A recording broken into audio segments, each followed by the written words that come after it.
আসসালামু আলাইকুম, আপনাদের সবাইকে স্বাগত জানাচ্ছি বুট.com.এর নতুন একটি ভয়ঙ্কর ঘটনায়। আমি সাইফুল ইসলাম। আশা করছি আপনারা সবাই ভালো আছেন, সুস্থ আছেন এবং নিরাপদে আছেন। তবে আজকের ঘটনাটা শোনার আগে একটা কথা বলে রাখি। এই গল্পটা শুনতে শুনতে যদি আপনার আশপাশটা একটু অস্বাভাবিক মনে হয় তাহলে কিন্তু আমার দোষ দিতে পারবেন না। কারণ আজকের ঘটনায় আছে একটা নির্জন মাঠ, একটা পুরনো মসজিদ, রমজানের গভীর রাত, আর এমন একজন অচেনা মানুষ যার সঙ্গে দেখা হওয়ার পর একটা কিশোরের জীবন পুরোপুরি বদলে গিয়েছিল। সবচেয়ে ভয়ের বিষয় কি জানেন? লোকটা তাকে কোনো ক্ষতি করেনি, বরং একদিন তার জীবন বাঁচিয়েছিল। কিন্তু সেই মানুষটা আসলে মানুষ ছিল কিনা সেটাই আজ রহস্য। তাহলে চলুন বেশি কথা না বাড়িয়ে চলে যাই আমাদের আজকের ঘটনায়। ঘটনাটি আমাদের কাছে পাঠিয়েছেন একজন শ্রোতা। নিরাপত্তা ও ব্যক্তিগত প্রয়োজনীয়তার কারণে গল্পের সব নাম, স্থান এবং কিছু সংখ্যা পরিবর্তন করা হয়েছে।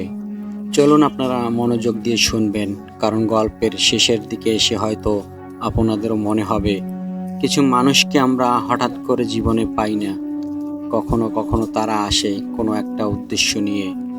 তো চলুন শুরু করা যাক। যেভাবে লেখা আছে আমি সেভাবেই পড়ার চেষ্টা করছি।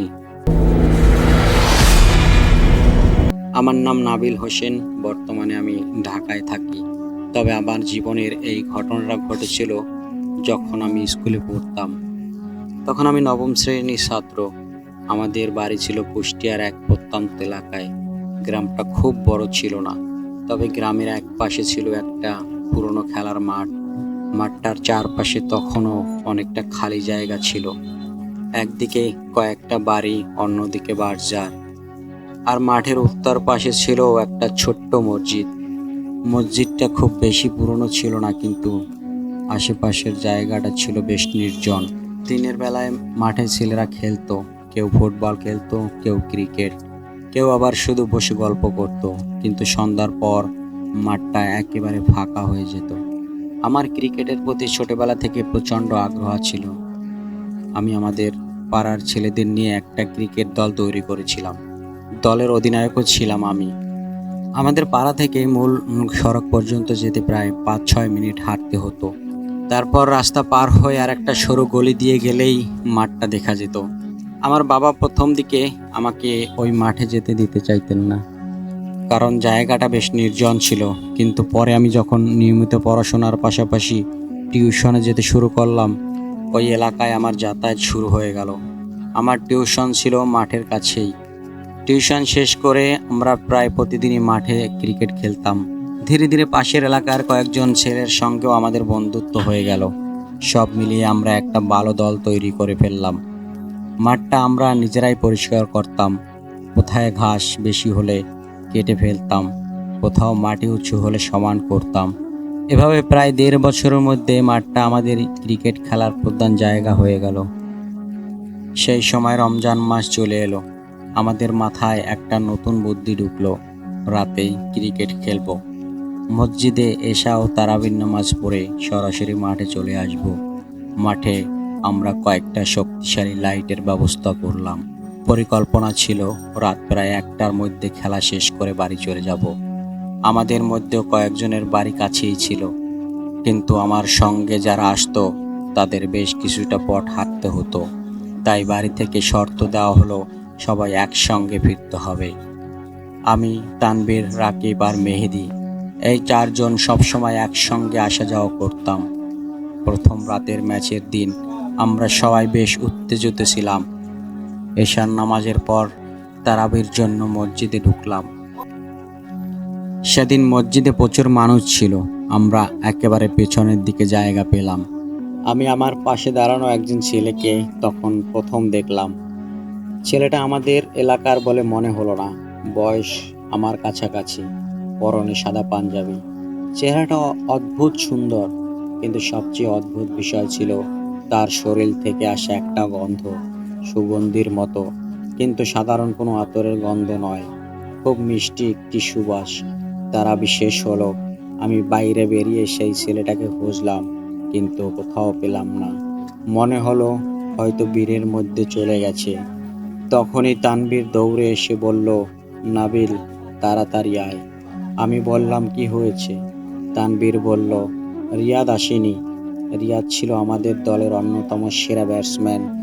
তার আসার কথা ছিল, কিন্তু সে নাকি অসুস্থ হয়ে পড়েছে। আমাদের ম্যাচ শুরু হওয়ার আর বেশি সময় নেই। ঠিক তখনই পেছন থেকে কেউ আমার নাম ধরে ডাকলো, নাবিল। আমি ঘুরে দাঁড়ালাম, দেখলাম মসজিদের ভেতরে দেখা সেই ছেলেটা দাঁড়িয়ে আছে। আমি অবাক হয়ে বললাম, তুমি আমার নাম জানো? ছেলেটি কোনো উত্তর দিল না, বরং বলল, তোমাদের একজন খেলোয়াড় কম আছে, তাই না? আমি মাথা নাড়লাম। সে বলল, আমি খেলতে পারি। তানবীর আমার কানের কাছে মুখ এনে বলল, কে জানে কেমন খেলে, নতুন একটা মানুষকে দলে নিবি।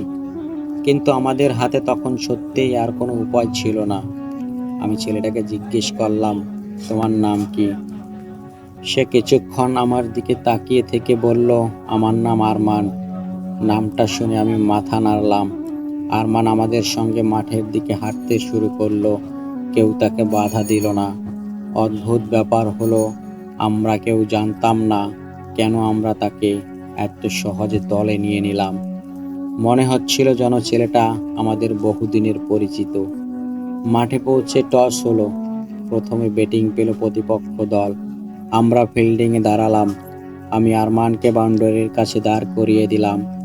ওই জায়গাটায় আলো তুলনামূলক কম ছিল। খেলা শুরু হলো।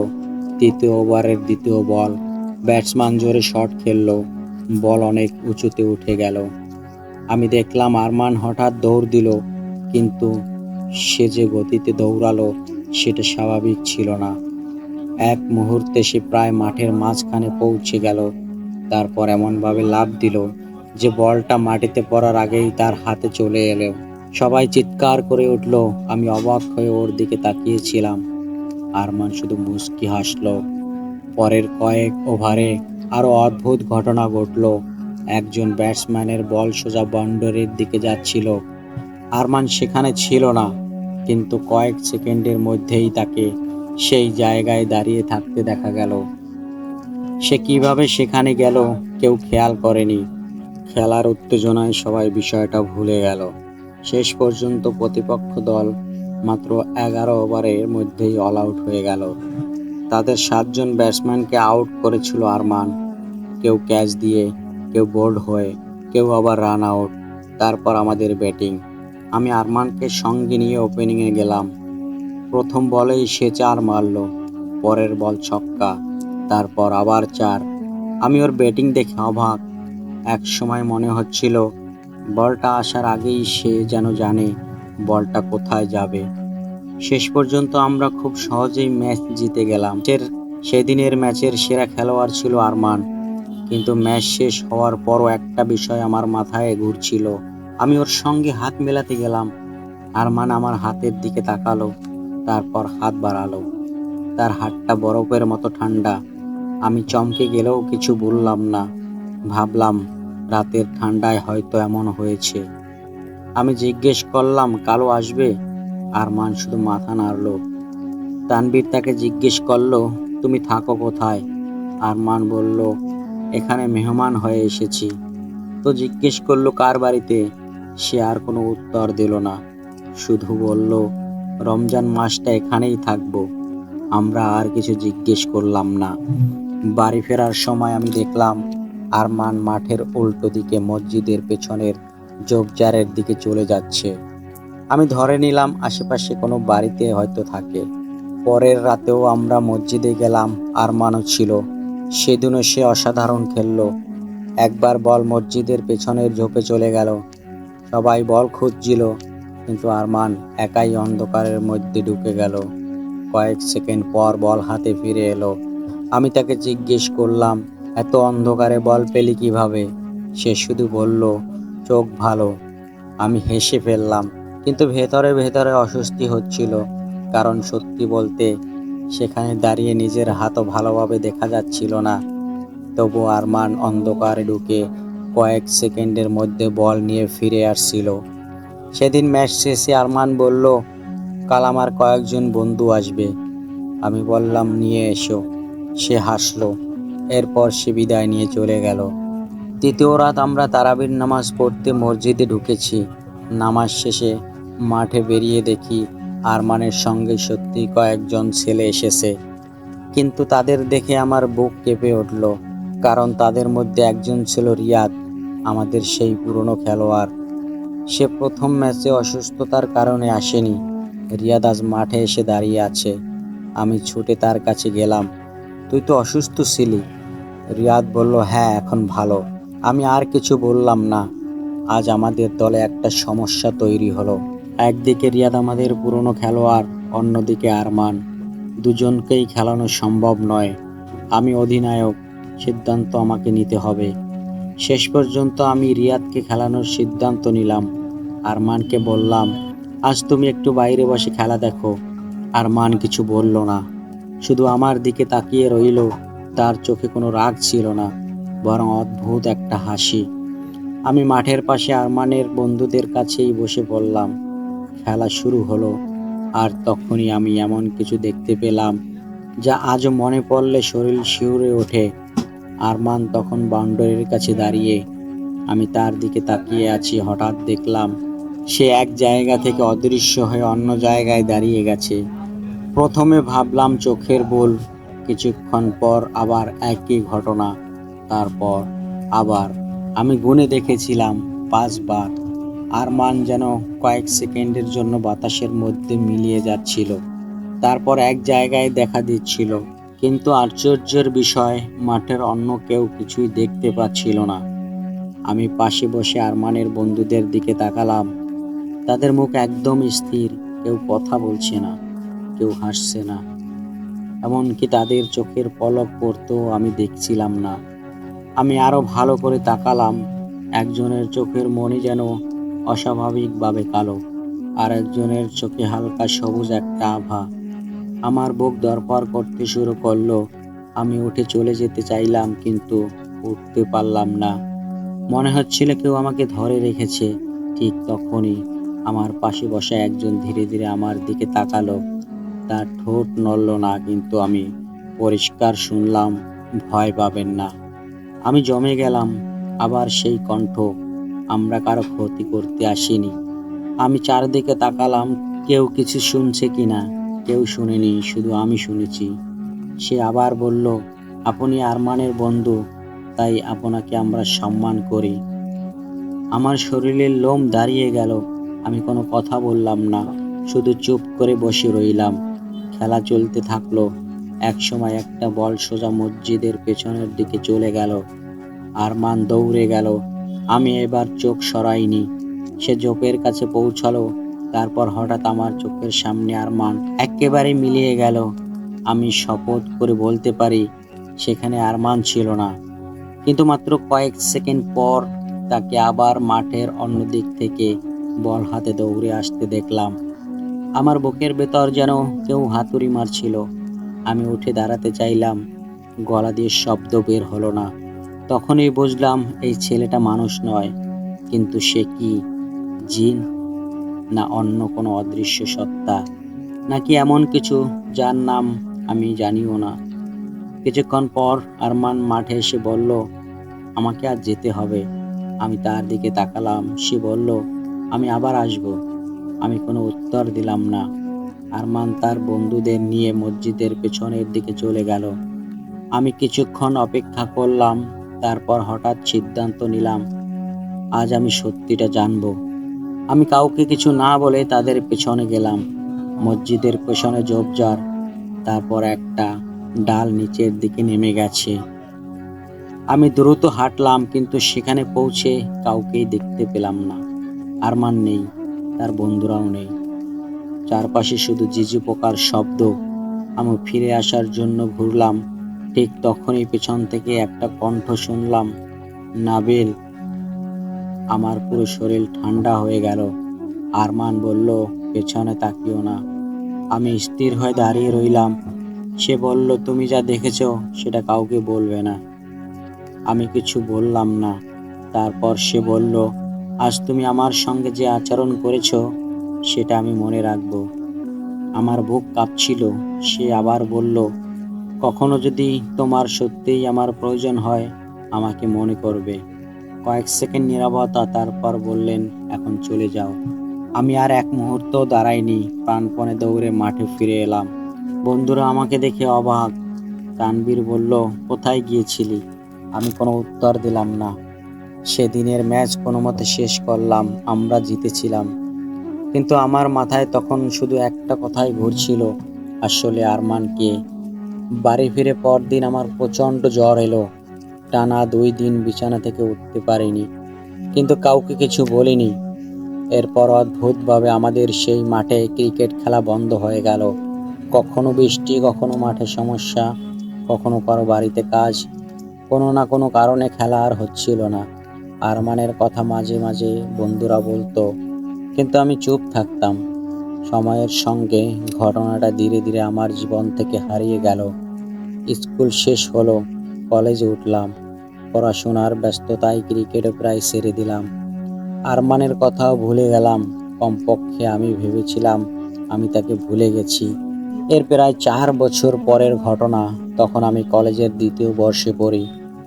একদিন রাতে মোটর সাইকেল নিয়ে বাড়ি ফিরছিলাম। রাস্তা ভেজা ছিল। হঠাৎ সামনে একটা গাড়ি চলে এলো। আমি ব্রেক করলাম। মোটর সাইকেল নিয়ন্ত্রণ হারিয়ে রাস্তার পাশে ছিটকে পড়লাম। তারপর আর কিছু মনে নেই। পরে যারা আমাকে হাসপাতালে নিয়ে গিয়েছিল তারা বলছিল আমি অনেক দূরে ছিটকে পড়েছিলাম। এমন দুর্ঘটনা থেকে বেঁচে যাওয়া নাকি খুবই ভাগ্যের ব্যাপার। কিন্তু আমার শরীরে আশ্চর্যজনকভাবে বড় কোনো আঘাত ছিল না। আমি যখন জ্ঞান হারানোর আগে পড়ে যাচ্ছিলাম, তখন একটা জিনিস অনুভব করছিলাম। কেউ যেন আমাকে শক্ত করে ধরে ফেলেছিল। কেউ যেন মাটিতে পড়ার আগেই আমাকে বুকের মধ্যে তুলে নিয়েছিল। আর সেই মুহূর্তে আমি আবার সেই সুবাস পেয়েছিলাম, সেই একই মিষ্টি গন্ধ, যেটা আমি বহু বছর আগে সেই মসজিদের পাশে পেয়েছিলাম। আমার মাথায় একটা নাম ভেসে উঠল, আরমান। জ্ঞান ফেরার পর আমি ঘটনা আমার বন্ধুদের বললাম। তারা বিশ্বাস করলো না। তানবীর বলল, দুর্ঘটনার পর মাথায় সমস্যা হয়েছে তোর। আমি হেসে বললাম, হয়তো। কিন্তু আমাদের বন্ধুদের মধ্যে রাকিব তখন একদম চুপ ছিল। সবাই চলে যাওয়ার পর সে আমার পাশে বসে বলল, তুই ভুল করেছিস। আমি বললাম, কি ভুল করেছি? রাকিব বলল, এই ঘটনাটা সবাইকে বলা উচিত হয়নি। আমি অবাক হয়ে বললাম, তুই কি বিশ্বাস করিস? সে আমার দিকে তাকিয়ে বলল, হ্যাঁ। আমি বললাম, কেন? রাকিব কিছুক্ষণ চুপ থেকে বলল, কারণ আমি সেদিন কিছু দেখেছিলাম। আমার বুক ধক করে উঠল। সে বলল, তুই যেদিন আরমানের পেছনে গিয়েছিলি, আমি তোকে দূর থেকে দেখেছিলাম। আমি চুপ। রাকিব বলল, তুই যখন ওদের পেছনে গিয়েছিলি আমি কিছুটা দূরে দাঁড়িয়েছিলাম। তারপর আরমান আর তার সঙ্গে থাকা ছেলেগুলো মসজিদের পেছনের দিকে গেল। রাকিব ধীরে ধীরে বলল, আমি দেখলাম ওরা নিচের দিকে নামলো না, ওরা সোজা হাঁটছিল। রাকিব আমার দিকে তাকিয়ে বলল, তারপর আমার চোখের সামনে ওরা অদৃশ্য হয়ে গেল। আমি তখনই বুঝেছিলাম ওরা মানুষ ছিল না। তো আমি জিজ্ঞেস করলাম, তুই তুই আগে আমাকে কেন বলিসনি? সে বলল, ভয় পেয়েছিলাম। কিছুক্ষণ চুপ থেকে আবার বলল, তুই যেদিন ওদের পেছনে গিয়েছিলি তোর কিছু একটা হওয়ার কথা ছিল। আমি অবাক হয়ে তাকালাম। রাকিব বলল, কিন্তু তুই ফিরে এসেছিলি। সে বলল, আমি জানি না। ঘটনার পর আমি অনেক বছর ধরে আরমানের কথা কাউকে বলিনি। আমি বন্ধুদেরও বলেছিলাম এই বিষয় নিয়ে যেন কেউ আর আলোচনা না করে। সময় কেটে গেছে। আজ সেই ঘটনার প্রায় 13 বছর হয়ে গেছে। আমাদের সেই পুরনো মাঠ এখন আর আগের মতো নেই। মাঠের একপাশে বাড়ি হয়েছে, বাজার কেটে রাস্তা হয়েছে, আর সেই ছোট্ট মসজিদটাও এখন অনেক বড় হয়েছে। প্রতি বছর রমজানে আমি সেখানে যাই, তারাবি নামাজ পড়ি। প্রতিবারই নতুন নতুন মুখ দেখি। অনেক মানুষ আসে, কেউ পাশের গ্রাম থেকে আসে, কেউ আত্মীয়ের বাড়িতে বেড়াতে আসে। কিন্তু আরমানকে আর কখনো দেখিনি। তবে একটা বিষয় আজও আমাকে ভাবায়। প্রতি রমজানে যখন তারাবি নামাজ শেষে মসজিদ থেকে বের হই, কখনো কখনো হঠাৎ সেই পুরনো সুবাসটা পাই। খুব অল্প সময়ের জন্য। চারপাশে তাকাই, কেউ থাকে না, শুধু বাতাস। তারপরে মনে হয় হয়তো আরমান কোথাও আছে, হয়তো সে আমাকে দেখতে আসে। হয়তো সেই রাতে সে যা বলেছিল, কখনো যদি তোমার প্রয়োজন হয় আমাকে মনে করবে, সেটা শুধু একটা কথা ছিল না। হয়তো সে সত্যিই আমার জীবনে এসেছিল একটা কারণ নিয়ে। আর দুর্ঘটনার দিন যখন আমার জীবন শেষ হয়ে যেতে পারত, তখন হয়তো সে তার সেই কথা রেখেছিল। আজও আমি জানি না, তবে মানুষ ছিল না এটা আমি নিশ্চিত। কিন্তু সে খারাপও ছিল না, বরং আমার জীবনের সবচেয়ে বিপদের সময়ে সে আমাকে বাঁচিয়েছিল। তাই আজও আমি তার জন্য খারাপ কিছু ভাবি না। শুধু মাঝে মাঝে মনে হয়, এই পৃথিবীতে আমরা যা দেখেছি তার বাইরেও হয়তো অনেক কিছু আছে। সব কিছু চোখে দেখা যায় না, সব কিছুর ব্যাখ্যাও হয় না। আর কিছু কিছু রহস্যই হয়ে থাকে। তো ডিয়ার লিসেনার, এই ছিল আজকের ঘটনা। তো ঘটনাটি সত্যি কিনা সেটা নিয়ে প্রত্যেকের নিজস্ব মতামত থাকতেই পারে। কিন্তু একটা বিষয় সত্যি, রাত যত গভীর হয় পৃথিবী তত নীরব হয়। আর সেই নীরবতার মধ্যেই কখনো কখনো এমন কিছু ঘটনা ঘটে যায় যার ব্যাখ্যা আমরা দিনের আলোতেও খুঁজে পাই না। আজকের ঘটনার সবচেয়ে অবাক করার বিষয় আমার কাছে একটাই, আরমান যদি সত্যিই কোনো অদৃশ্য সত্তা হয়ে থাকে, তাহলে সে নাবিলকে কেন সাহায্য করেছিল? সে কেন একজন ক্রিকেট খেলোয়াড়ের পরিচয় নিয়ে তাদের মাঝে এসেছিল? কেন তার শরীর থেকে সেই অদ্ভুত সুবাস আসতো? আর সবচেয়ে বড় প্রশ্ন, দুর্ঘটনার দিন নাবিলকে কে মাটিতে পড়ার আগেই ধরে ফেলেছিল? হয়তো উত্তরটা আর কোনোদিন পাওয়া যাবে না। তো আপনারা শুনছিলেন বুট কম ডট, আমি সাইফুল ইসলাম। আপনারা ভালো থাকবেন, নিরাপদে থাকবেন। আর একটা কথা, আজ রাতে যদি হঠাৎ আপনার আশেপাশে কোনো অচেনা সুগন্ধি পান, কিন্তু আশেপাশে কাউকে দেখতে না পান, তাহলে হয়তো একবার চারপাশটা ভালো করে দেখে নেবেন, কারণ সব অতিথি দরজা দিয়ে ঘরে আসে না। তো ডিয়ার লিসেনার, ঘটনাটি কতটুকু ভালো লেগেছে একটি কমেন্টস করে জানান এবং একটি লাইক দিন। আর আপনার পরিচিত বন্ধুদের সাথে শেয়ার করুন এবং চ্যানেলটি সাবস্ক্রাইব করে রাখুন, যাতে পরবর্তী ভিডিও আপলোড হওয়ার সাথে সাথে আপনি নোটিফিকেশন পেয়ে যান। আল্লাহ হাফেজ।